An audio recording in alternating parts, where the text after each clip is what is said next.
Asthma 1970 के दशक से ब्रोनिकल अस्थमा लगातार बढ़ रहा है और अब एक अनुमान के अनुसार इससे 4 से 7% दुनिया भर की आबादी प्रभावित है।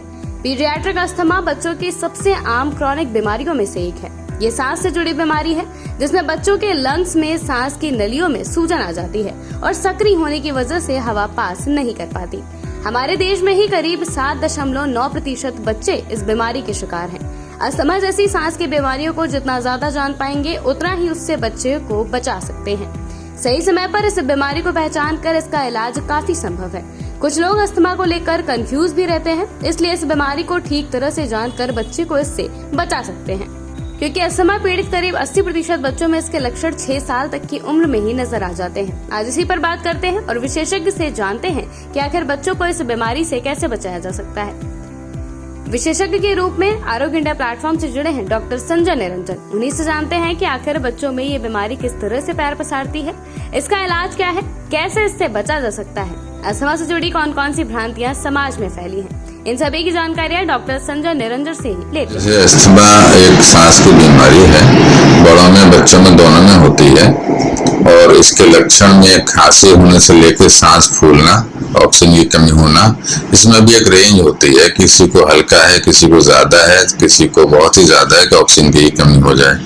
तो एक जानलेवा खतरनाक बीमारी है, लेकिन इसका इलाज संभव है और आजकल जो इलाज है इससे करीब करीब आप नॉर्मल रह सकते हैं जो प्रेजेंट ट्रीटमेंट और डायग्नोसिस से। तो छोटे बच्चों में क्या होता है, बार बार खांसी सर्दी बनी रहती है, बार बार होती है, ठीक होती है, तो वो अक्सर वायरल जुकाम के साथ 2-3 साल तक चलती रहती है। जिन बच्चों को 2-3 साल की उम्र के बाद भी, 3 साल के बाद भी सिम्टम बढ़ने लगते हैं और बिना बुखार के ही खांसी सर्दी होना, सांस फूलना, सांस में सीटी जैसी आवाज आना, परिवार में एलर्जी का होना, ये सब अस्थमा के लक्षण हैं। कोई विशेष जांच नहीं है। अस्थमा की दवाइयों या अस्थमा के जो ओरल सिरप इनहेलर आता है उससे ठीक हो जाना, कुछ दिन बाद फिर हो जाना, यह भी एक महत्वपूर्ण डायग्नोस्टिक टेस्ट है। बड़े बच्चों में जांच भी हो सकती है, फूंक के देखते हैं कि सांस में कितनी हवा का फ्लो है, उसको पल्मोनरी फंक्शन टेस्ट कहते हैं। लेकिन बिना टेस्ट के ही ये डायग्नोस होता है, इसका कोई ब्लड टेस्ट या कोई खास टेस्ट नहीं है। तो अस्थमा के बारे में एक तो अवेयरनेस ये रहे कि अस्थमा होना कोई बुरी बात नहीं है, उसको स्वीकारें और उसका ट्रीटमेंट इनहेलर से करें। इनहेलर से कतई गुरेज ना करें। इनहेलर नियमित रूप से लेने से अस्थमा कभी बिगड़ता भी नहीं है और कभी खतरनाक रूप से लेता ही नहीं है। लेकिन अस्थमा में जो भ्रांति है, लोगों को इनहेलर से बचना चाहते हैं, उसको दूर कर लें। इनहेलर से बिल्कुल गुरेज ना करें, इनहेलर को ठीक से लें स्पेसर के साथ। बच्चा अगर अस्थमा से पीड़ित है तो उसके लिए इनहेलर कितना आवश्यक है, डॉक्टर संजय से ही जानते हैं। देखिए, इनहेलर एक दवाई लेने का तरीका है। जैसे आपको सांस की दवाई लेनी है तो इनहेलर है, जिस तरह से आप स्किन की दवाई स्किन में लगा लेते हैं, आँख की ड्रॉप आँख में डाल लेते हैं, नाक की ड्रॉप नाक में डाल लेते हैं। इसी तरह से पीने के बजाय, इंजेक्शन की बजाय सांस की दवाई अगर आप सांस में लेते हैं तो सांस में लेने की दवाई लेने का सबसे अच्छा तरीका है, कम डोज जाता है, कम साइड इफेक्ट होते हैं। लेकिन उसको लेके लोगों को भ्रांति इसलिए है क्योंकि बीमारी है एलर्जी की, जेनेटिक होती है, पुश दर पुश चलती है। तो बीमारी की डायग्नोसिस ही है, बार बार बीमारी होती है, बार बार ठीक होती है, बार बार ठीक होती है, बार बार होती है। इसलिए बार बार इनहेलर लेने पर ऐसा लगता है कि इनहेलर लेने की आदत पड़ जाएगी। ऐसा नहीं है। आदत पड़ती है उन चीजों की जो दिमाग पर असर करती हैं। जैसे चाय कॉफी की आदत आपको पड़ सकती है और फिर दवाइयां खाने में उनकी आदत पड़ सकती है क्योंकि वो दिमाग में भी जाती हैं। इनहेलर की दवाई दिमाग में जाती ही नहीं है। सांस की दवाई सांस में रहती है और जिस जगह पे उसको जरूरत है उतनी जगह एक्शन लेती है। इसलिए इनहेलर जो इसके हैं अस्थमा के लिए, ये एक क्रांतिकारी खोज है बच्चों के बड़ों के दोनों के अस्थमा के लिए।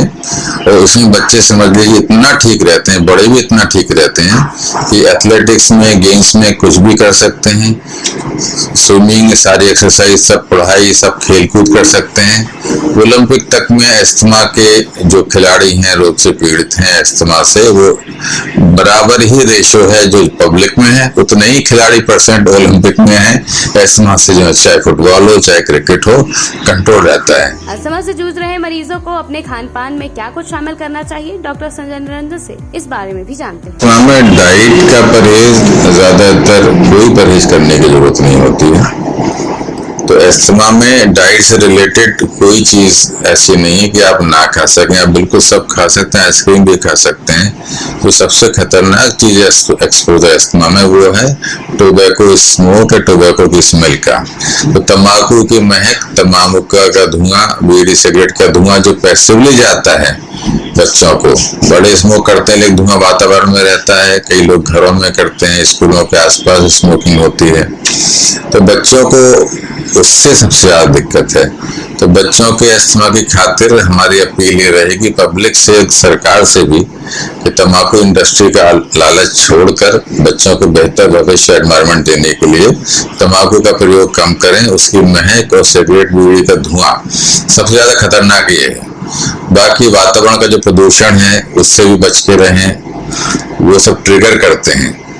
लेकिन जो ये है आपका तंबाकू का है वो एक्चुअली एलर्जी करता है, एलर्जेन होते हैं, क्योंकि उसमें पौधों के वो होते हैं जो सेल्स होती हैं, लिविंग सेल्स होते हैं। इसी वजह से मौसम बदलता है तो पॉलेंस जो चेंज होके आते हैं, पेड़ पौधों के जो पॉलेंस होते हैं, तो हमारी हवा में बहुत से पार्टिकल्स होते हैं, तो लिविंग पार्टिकल सेल्स होते हैं, उनकी वजह से एलर्जी होती है। बहुत से देश ऐसे हैं जिसमें बिल्कुल प्रदूषण नहीं है, क्योंकि अस्थमा इतना ज्यादा है, एलर्जी इतना ज्यादा कि 20 से 30% पॉपुलेशन को अस्थमा एलर्जी की प्रॉब्लम है, क्योंकि वहां पे पेड़ पौधे ऐसे हैं कि उनके पॉलेंस सर्टेन मौसम में एलर्जी करते हैं। ठंडा पानी पी सकते हैं, आइसक्रीम खा सकते हैं, फ्रूट्स खा सकते हैं, खाने की सब चीजें खा सकते हैं। सिर्फ जो शुगरी ड्रिंक्स हैं, कोल्ड ड्रिंक्स वगैरह हैं, सॉफ्ट बेवरेजेस हैं, जूसेस हैं, उनको अवॉइड करना चाहिए, क्योंकि वो दूसरे नुकसान करते हैं, शुगर ज्यादा होती है। बाकी बाहर का खाना इसलिए नहीं खाना चाहिए कि आपको मान लीजिए अस्थमा की प्रॉब्लम है या नहीं है। बाहर का खाना खा के गर्मियों में इन्फेक्शन हो जाता है तो आप पेट के रोगों से पीड़ित हो जाएंगे।